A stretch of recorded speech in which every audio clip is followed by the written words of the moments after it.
Buenos días, seguimos trabajando en la cuarta edición del Congreso Internacional en Gobierno, Administración y Políticas Públicas, en la sede del Instituto Nacional de Administraciones Públicas en Madrid, en España. En esta ocasión contamos con nosotros con el profesor Mauricio Lavarría, de la Universidad de Santiago de Chile. Buenos días, Mauricio, bienvenido. Buenos días, muchas gracias también por la invitación, por estar aquí y por este magnífico congreso. El profesor lleva el programa de estudios de gobierno en la Universidad de Santiago de Chile, pero antes de entrar un poco en materia de políticas públicas, sí que me gustaría pedirle que nos hiciera un balance de cómo está viendo el congreso, esta edición del congreso. Bueno, veo que es un muy buen congreso. Yo he estado ya en otras ediciones de este congreso GIGAP, he visto que ha ido creciendo, la verdad. El hecho de estar aquí en la sede del Instituto Nacional de Administración Pública también marca probablemente algún punto de inflexión en el desarrollo del congreso.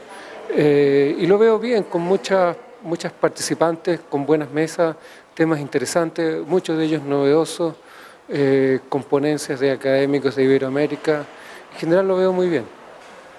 ¿Cuáles son, a su juicio, las claves fundamentales para una correcta implementación de las políticas públicas, pensando sobre todo en el caso chileno? Bueno, esa es una pregunta clave. En realidad, para contextuarla, lo que uno debería decir es que de la implementación sabemos bastante poco, es el campo bastante más inexplorado en el análisis de políticas públicas. Lo que muchos o la mayoría de los estudios se concentran normalmente en formulación de la política pública y muy pocos trabajos se han concentrado en la implementación. Nosotros ahora estamos desarrollando un proyecto sobre implementación de política pública en Chile y hemos podido ver algunas claves. En primer lugar, vemos que la diferencia entre formulación e implementación tiende a ser más bien analítica, porque son los mismos equipos los que después están trabajando desde la dirección de la implementación. En segundo lugar, lo que vemos es que la implementación también tiene su propio diseño, que es en algún modo diferenciado del de la etapa de formulación.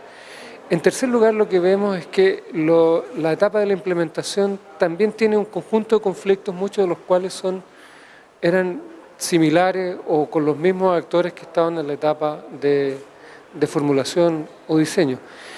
Y en cuarto lugar, lo que vemos es que el rol del directivo público, también llamado el gerente público o el administrador público, es central para poder congregar las voluntades hacia el objetivo que tiene establecido la política pública, para poder también movilizar a los actores que están alrededor de la política, puedan ser estos institucionales desde el Estado o de fuera del Estado. Y también es un rol muy crítico para poder demostrar el valor público que está alcanzando la política que se está implementando. En consecuencia, ahí hay algunas claves que nosotros hemos estado viendo en nuestros estudios respecto a la implementación.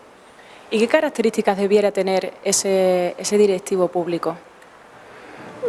Bueno, es primero una gran motivación por el sector público, por el trabajo en el ámbito público, que es distinto de la motivación que se tiene para el ámbito privado. En segundo lugar, entender cómo funciona el sector público, que también tiene roles distintos de cómo funciona el sector privado. Y en tercer lugar, tener esta capacidad de interlocución, tanto con actores del Estado que están en los niveles jerárquicos superiores, pero también con los ciudadanos, ¿verdad? Poder capturar, entender los procesos que se dan desde los ciudadanos, las demandas que ellos tienen, las expectativas de bienestar que tienen, de modo tal de poder incorporarlo en el proceso de la implementación de política pública, poder tener esta capacidad de flexibilidad, poder tener mucho diálogo con los ciudadanos, tener esta capacidad de interlocutar con distintos actores en distintos espacios, lo cual hace del trabajo de gerenciamiento de las políticas públicas un ámbito bastante más complicado que el que se puede tener en el ámbito privado. ¿Y el ciudadano qué papel debe desempeñar?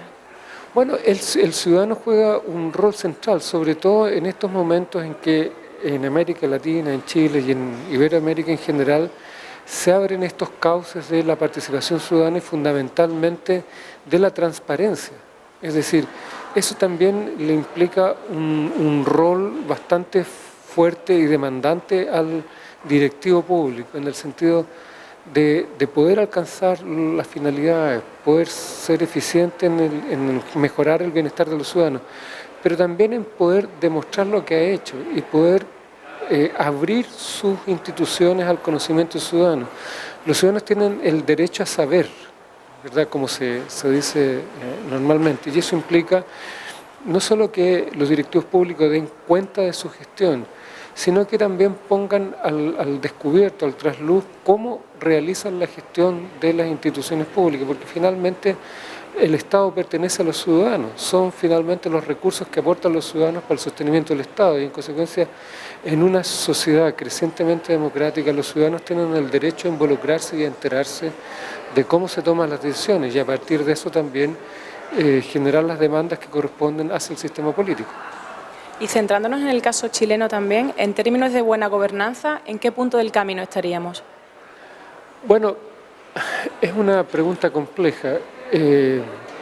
Bastante se ha avanzado, pero también bastante queda por avanzar. Nosotros hemos establecido un Consejo para la Transparencia con una ley de acceso a la información pública y ciudadana que ha ido teniendo creciente aceptación y creciente uso de los ciudadanos, pero todavía es un grupo pequeño el que hace uso de eso y el que tiene conocimiento. Alrededor de un 20%, 24% de los ciudadanos conocen la ley y el Consejo para la Transparencia. Y los grupos que usan normalmente los mecanismos que establece la ley de acceso a la información pública son todavía sectores más bien educados, sectores medios y más acomodados.